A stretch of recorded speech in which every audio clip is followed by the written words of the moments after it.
con el lema de nuestro conversatorio, no podíamos dejar de abordar un pilar fundamental, la gestión ambiental en las organizaciones, ciclo de vida, estándares internacionales, desafíos y oportunidades. Es un placer para nosotros presentar, que ya la tenemos aquí sobre el escenario, a la licenciada Gisela Daniele, quien nos compartirá perspectivas, estrategias en este ámbito. ¿Todo listo, Gisela? Le damos la bienvenida, el gran aplauso para otra charla y para la licenciada Gisela Daniele. Adelante, Gisela.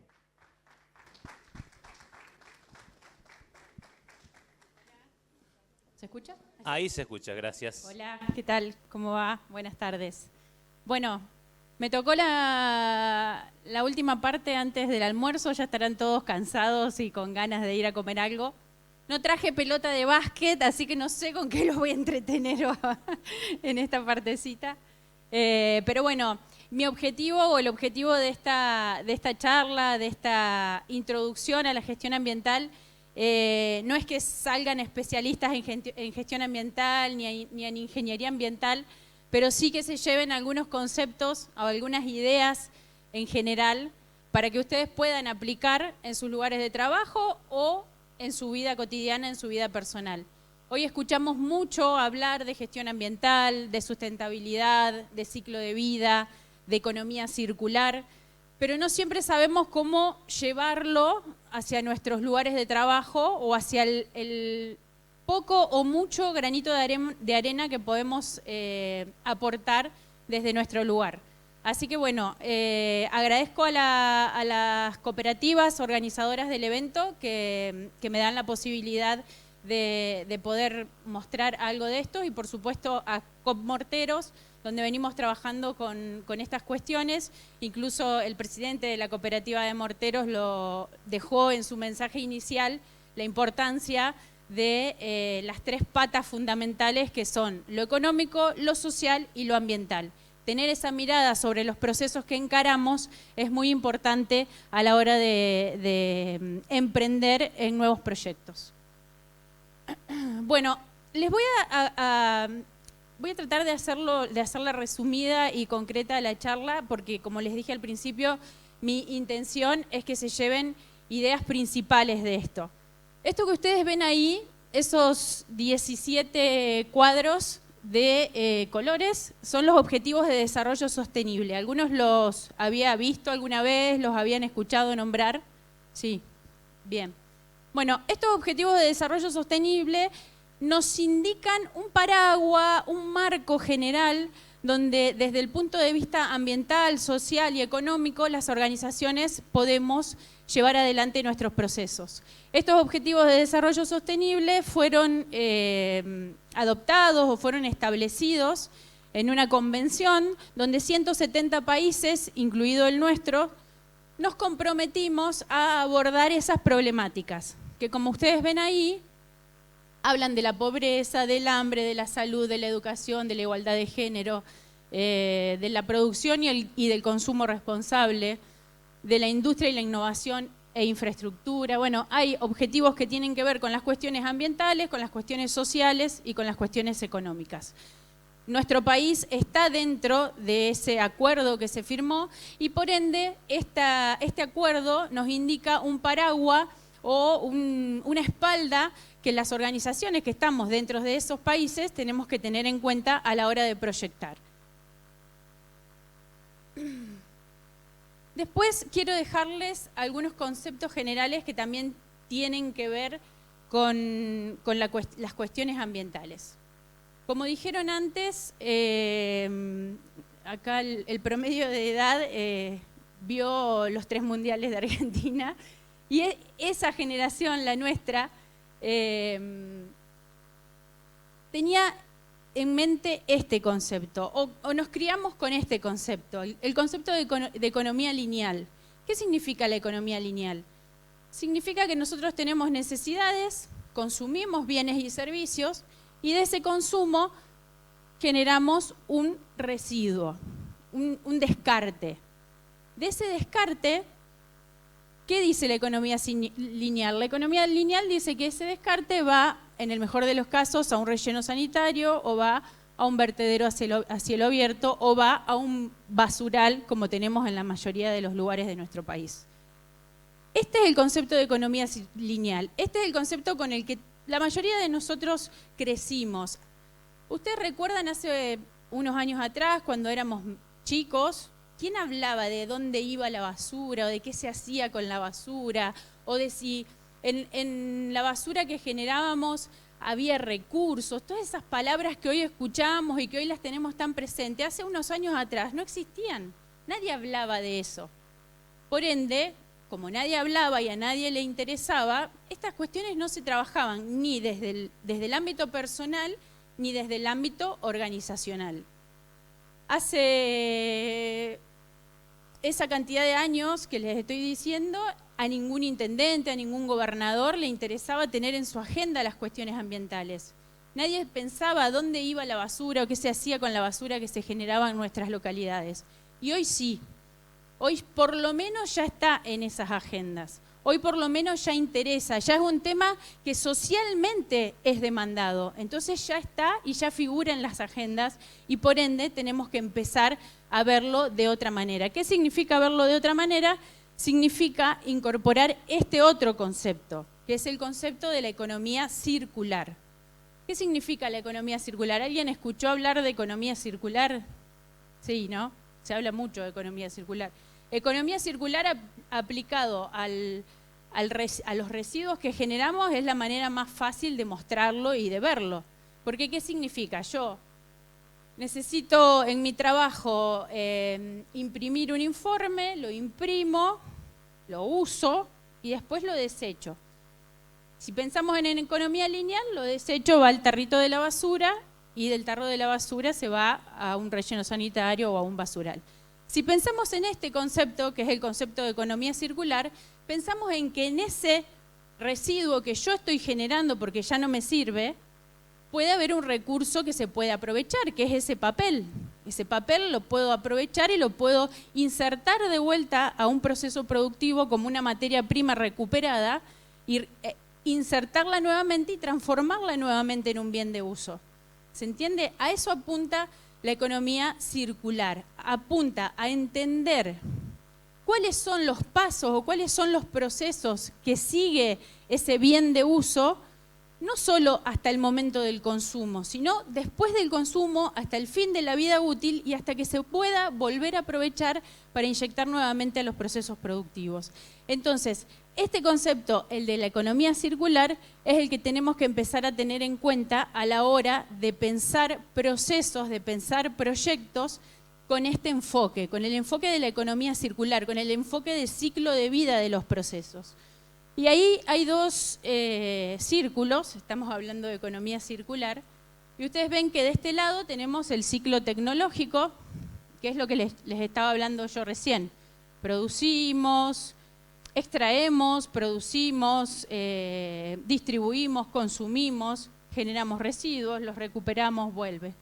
Pero al lado hay un ciclo igual, que es un ciclo biológico. ¿Qué pasa con, por ejemplo, una hoja en el otoño que se cae de un árbol, se cae a la tierra, sin absolutamente nada, que no ocurra nada que nosotros mismos podamos generar, que el ser humano pueda generar? Esa hoja, al cabo de un cierto tiempo, se va a degradar, se va a transformar en otra cosa, ¿se entiende? La naturaleza misma nos muestra que el ciclo de la economía circular o de la circularidad es a donde tenemos que apuntar. Muchas veces nos atormentamos pensando en soluciones tecnológicas de altísimo nivel, de altísimo costo en nuestras industrias, por ejemplo, y dejamos de lado lo básico. Primero, tratar de imitar a la naturaleza. Siempre lo hablo con industrias, por ejemplo, las industrias alimenticias que tienen por ahí problemática con respecto a la gestión de sus efluentes, porque tienen un alto consumo de agua para sus procesos y generan efluentes, ¿no? Entonces, esos efluentes que se generan, después me van a odiar todos los fabricantes de equipamiento para tratar efluentes, son necesarios. Pero digo, antes, cuando un proceso de tratamiento de efluentes no funciona como corresponde, podemos empezar a pensar qué pasaría si la naturaleza tuviera que resolver ese tema solo. ¿Cuál sería el ciclo que la naturaleza haría con ese efluente, por ejemplo? Que en la mayoría de los casos son efluentes orgánicos. Entonces, siempre empezar a pensar así, porque pensando así, pensando desde lo básico, vamos a resolver a lo mejor problemas que nos parecen muy complejos y muy costosos con cosas pequeñas. Y en esto, en la gestión ambiental, en la economía circular, en la sustentabilidad, no hay que planificar las cosas poniéndose objetivos inmensos, astronómicos. No, hay que empezar siempre por lo chiquito. Y de lo chiquito contagiar y contagiar y contagiar. Y eso se va a ir replicando hasta que se haga más grande. De eso se trata las cuestiones ambientales. ¿Qué pasa cuando un intendente de una localidad decide implementar un sistema de separación de residuos reciclables o recuperables por un lado, biodegradables no recuperables por el otro? Algunos se animan a más y agregan una corriente de residuos orgánicos y demás. Van, averiguan, investigan, ponen a alguien que más o menos sabe, implementan la campaña, la lanzan, convencen a la gente se involucra, empiezan a separar y pretenden que a los 6 meses o al año como mucho, ya sacarse la foto, contar de los beneficios, de los objetivos cumplidos, de cómo se separa en la ciudad, de todo lo que se recupera. Y se dan cuenta que eso no ocurre. Es más, no ocurre porque son hábitos que uno tiene que cambiar en la sociedad y tienen que lograr que ese hábito realmente se cambie. Siempre cuando hablo de las cuestiones ambientales, tanto a nivel localidad o ciudad o empresa, y dicen, bueno, vamos a empezar a trabajar con las cuestiones ambientales, no hay que poner objetivos, como les dije recién, astronómicos, ni poner objetivos tan cortitos, porque las cuestiones ambientales llevan tiempo de adaptación, tiempo que la gente las comprenda, entienda por qué sirve, entienda por qué lo tiene que hacer, cómo lo tiene que hacer, qué pasa con el esfuerzo que yo hago en mi domicilio separando los residuos, a dónde van esos residuos, qué pasa si lanzamos la campaña, la gente se para y después ven que en realidad va todo a un mismo lugar. ¿Qué pasa? Aunque parezca mentira, eso ocurre. Y la gente dice, no, ¿y para qué me están pidiendo que yo separe los residuos y después cargan todo en un lugar y lo llevan a un mismo lugar? Chau. La próxima vez que intentaste volver a activar estos sistemas, te cuesta 10 veces más de lo que te costó. Entonces hay que ir de a poco, hay que empezar de lo básico y hay que entender que las cuestiones ambientales se implementan así, se implementan arrancando desde abajo, que la gente las comprenda, que la gente se involucre, se comprometa y se replique, va a hacer que eso después se pueda sostener en el tiempo. Bueno, no los voy a aburrir con esto, simplemente siempre muestro estos listados interminables de normativas, leyes. Por ejemplo, estas son algunas leyes ambientales de la provincia de Córdoba, normativa nacional, normativa ambiental nacional. En algunas localidades también hay ordenanzas locales que hablan de las cuestiones ambientales y no solo de residuos, sino que hablamos del suelo, del consumo de los recursos y demás. Y bueno, como existen esas normativas ambientales, como existe una ley que me dice que no puedo conducir no puedo conducir sin el cinturón de seguridad y yo sé que lo tengo que cumplir, bueno, también hay leyes ambientales que tenemos que cumplir. Lo que pasa es que no son tan conocidas, no son tan controladas, pero existen leyes. Entonces, como les decía, tenemos un paraguas que son los Objetivos de Desarrollo Sostenible, que son a nivel internacional, que nos pusieron objetivos y nos pusieron metas a cumplir antes del año 2030, que ya lo tenemos arriba y que ya no vamos a cumplir. Pero por lo menos tenemos un camino marcado desde ese nivel. Y después, a nivel nacional, provincial y local, tenemos normativas también para cumplimentar. Es importante que entiendan y que sepan que existen leyes y que esas leyes tenemos que cumplirlas, como toda ley. Si no existen, a veces demasiados controles sobre eso, por lo menos tenemos que saber que existen y buscar la manera de cumplirlas.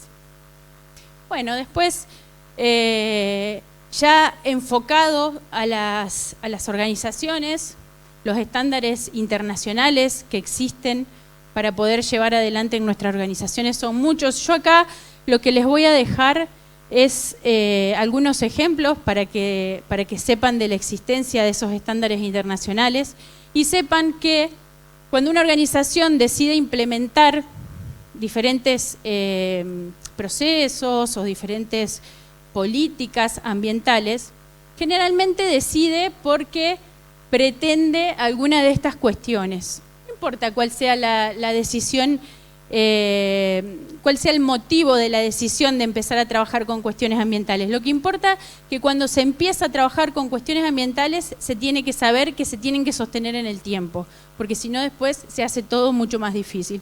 Y bueno, muchas organizaciones quieren reducir el consumo de recursos porque eso se puede traducir a costos, minimizar la gestión de sus residuos porque eso también se puede traducir a costos, tener un plan de formación al personal, poder posicionarse en nuevos mercados y ante la competencia. Muchas organizaciones, sobre todo, bueno, organizaciones privadas, empresas, industrias, dicen, bueno, yo tengo un mercado cubierto, quiero irme allá, pero la competencia que tengo allá es bastante superior a mí, yo tengo que empezar a diferenciarme de esa competencia. Bueno, empecemos a meternos en estos estándares internacionales, a certificar normas para ver si nos podemos diferenciar. Y vos me decís, uy, bueno, pero esa empresa no está comprometida ambientalmente o esa organización no está comprometida ambientalmente, solo lo quiere tener el cuadrito colgado en la pared para decir, bueno, yo me comprometo con las cuestiones ambientales, soy distinto a mi competencia, me tienen que contratar a mí. Yo sé que es así, sé que en la mayoría de los casos muchas empresas o muchas organizaciones deciden empezar a trabajar con estas cuestiones por el simple hecho de tener una ventaja competitiva. Pero no importa cuál sea la razón que da inicio a dar el primer paso. Lo que importa es que ese primer paso, cuando se da, se pueda sostener en el tiempo. Después, bueno, les cuento algunos estándares internacionales. Las normas ISO.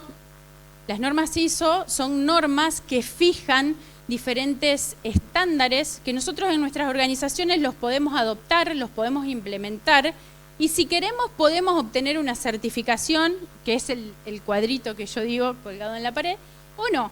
O podemos adoptar estos estándares internacionales, hacerlo por compromiso y por voluntad propia y tener una organización acoplada a estos estándares internacionales sin necesidad de que esté certificada por el organismo internacional. Bueno, la primera norma ISO que contempla cuestiones ambientales y que puede aplicarse tanto en el ámbito público como privado, como en el caso de las cooperativas, es la norma ISO 14001, que es una norma de gestión ambiental que contempla procesos dentro de la organización, que contempla cómo esos procesos influyen en el entorno ambiental, en los impactos ambientales y cómo la organización evalúa esos impactos y los trata. Entonces, la norma ISO 14001, que es una norma de gestión ambiental, nos permite poder identificar nuestros impactos ambientales y poder trabajar sobre nuestros impactos significativos. Básicamente es eso, nos permite estandarizar esos procesos y nos permite medir, controlar, verificar y actuar sobre las desviaciones. Bueno, estas son algunas cosas en general sobre esta normativa. Después, otra norma internacional que contempla las cuestiones ambientales es la ISO 50001, que es una norma que trabaja específicamente con gestión de energía. Entonces, básicamente, lo que implementa o lo que busca mejorar esta norma es el sistema de gestión energético que tienen las organizaciones.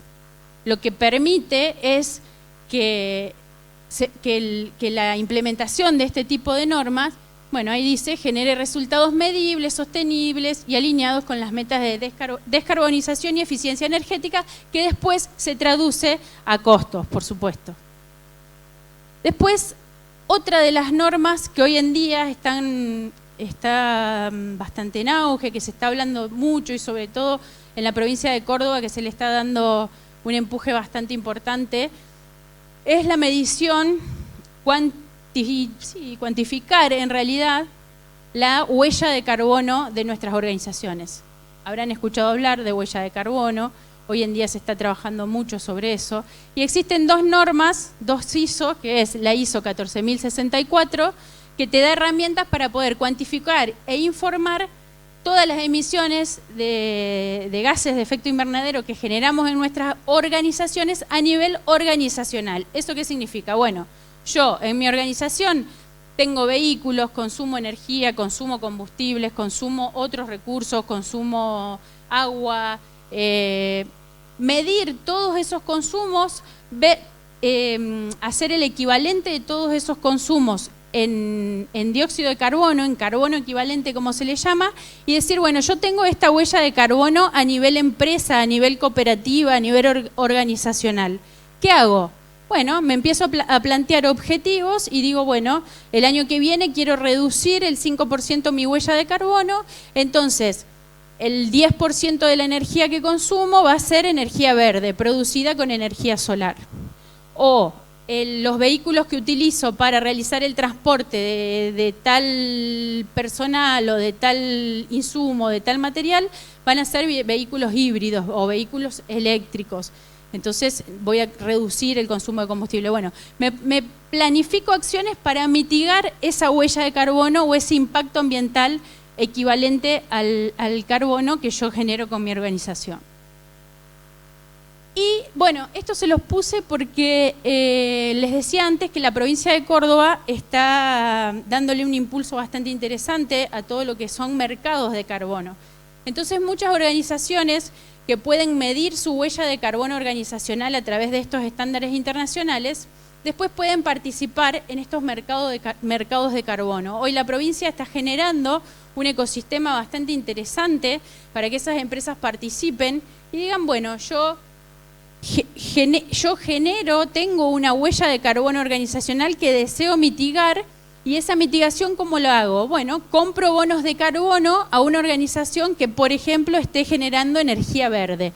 Entonces yo compro mis bonos de carbono ahí, le inyecto financiamiento a esa organización para que siga generando energía verde y compenso la huella de carbono organizacional que yo genero con mi organización. Hoy todavía se hicieron algunas pruebas en algunos sectores, todavía no está del todo definido, pero seguramente en los próximos años tendremos estos mercados de carbono en nuestro país para empezar a trabajar de manera certificada, ¿no? Y después, por último, otra de las huellas de las ISO que miden el impacto relacionado a la huella de carbono es la ISO 14067, que es de la familia de la ISO 14064 que les nombré recién, nada más que esta normativa lo que mide es el impacto ambiental no de mi organización en general, sino de mi producto. Hay muchos mercados internacionales que hoy piden los etiquetados de la huella de carbono, piden que el producto que yo quiero vender afuera tenga una etiqueta que me diga cuánto es la huella de carbono para fabricar este producto. Son estudios un poco más complejos porque analizan el producto desde el enfoque de ciclo de vida, que ya les voy a mostrar un gráfico para que tengan una idea de a qué se refiere con eso. ¿Qué significa eso? Que analizo cómo fabrico este producto, pero no desde que estoy adentro de la fábrica. Analizo cómo se fabrica este producto desde el momento en que se está extrayendo el material para fabricar el insumo, la materia prima, que va a formar parte después de este producto. Entonces se hace un análisis integral de todo el ciclo de vida del producto que me permite tener un número final, que va a ser una etiqueta que va a estar en el producto y que me va a decir, bueno, para fabricar este producto yo tuve o generé esta huella de carbono. Hay muchos mercados internacionales que ya lo piden si yo quiero vender mis productos en esos mercados internacionales. Bueno, la norma que regula la manera en que tenemos que calcular esa huella de manera certificada es la norma 14.067. Una herramienta fundamental para todos estos procesos, y se los comenté recién en la explicación de la norma, de la última norma ISO que les dije, es la herramienta de ciclo de vida. Y fíjense ustedes la similitud del proceso de ciclo de vida con lo que les decía al principio de imitar a la naturaleza. Si nosotros analizamos qué tenemos que llevar adelante, o esta herramienta de ciclo de vida, cuando nosotros queremos analizar un producto o un servicio desde esa perspectiva, tenemos que analizar desde que comienza la fabricación de ese bien o de ese servicio hasta que termina su vida útil. Hoy en día, una empresa que decide trabajar en gestión ambiental tiene que analizar hasta dónde puede llegar o hasta dónde es el alcance que esa organización puede tener sobre el bien o el producto que fabrica, sobre el bien o el servicio que ofrece, para poder tomar acciones de los impactos negativos que puede generar ese bien o ese servicio una vez que se comercializa o que se ofrece. Entonces, es importante que cada organización que pretende trabajar con gestión ambiental, con ingeniería ambiental, con un desarrollo de proyecto desde ese punto de vista, contemple esta herramienta que es el ciclo de vida de los procesos. Y que si volvemos a las primeras diapositivas que mostrábamos, hablábamos de el ciclo de la naturaleza, en la economía circular, que tiene que ver con lo circular, con tratar de que de estos procesos o de estos circuitos sea siempre minimizar la cantidad de scrap, residuo, descarte que se genera y maximizar siempre más la cantidad de insumos o recursos que podemos aprovechar de esos residuos que generamos a partir de nuestros procesos. Para vivir necesitamos consumir bienes y servicios, eso es inevitable, pero tenemos que tratar de ver cuál es la manera en que esos consumos puedan generar el menor impacto posible a nuestro entorno. Eso lo podemos aplicar y lo podemos empezar a hacer individualmente en nuestra casa, podemos hacer el intento. Si uno hace la prueba de, por ejemplo, en casa, depende de la ciudad donde vivan, si separan los residuos, si no separan los residuos, no importa. Pero si, por ejemplo, yo digo, bueno, todos los residuos orgánicos que genero, no los pongo más en la bolsita que después voy a sacar al canasto de la vereda, sino que voy a agarrar y los voy a poner en un sector del patio para que se biodegraden, para que se transformen de vuelta en tierra. Hagan el experimento. Van a ver qué poca cantidad de los otros residuos que generamos cuando hacemos eso y descartamos toda la parte orgánica. Nosotros hoy estamos generando residuos orgánicos que si los dejáramos en un rinconcito del patio, en un mes se transformaron en otra cosa, los estamos poniendo en una bolsa, la bolsa la ponemos en un canasto, pasa el camión de la basura, la lleva a un relleno sanitario o a un basural, y ahí van a quedar esos residuos orgánicos encapsulados en una bolsa plástica que va a demorar 100 años en biodegradarse. Bueno, pero las cosas están armadas así, es muy difícil cambiar el sistema. Pero vean que hay maneras de empezar a ver y de empezar a hacer un aporte desde lo personal para que las cosas vayan cambiando. A nivel personal, a nivel laboral, a nivel organizacional, así, pero se arranca siempre desde lo básico. Y bueno, ya para ir terminando, dejo siempre esta frase porque me lleva a pensar también en esto de la circularidad. Cómo lo que nosotros pensamos se puede transformar o se va a transformar inevitablemente en un hecho y en un hábito. Entonces, todo tiene que ver con eso. Y sepamos que desde el mínimo aporte que podemos hacer nosotros desde nuestro lugar, la idea es que eso se pueda replicar y que pueda ser más grande y que sí ahí el impacto ambiental que generemos sea mayor, pero siempre arrancando desde lo básico y siempre tratando de imitar a la naturaleza en la mayor proporción posible. Bueno, muchas gracias.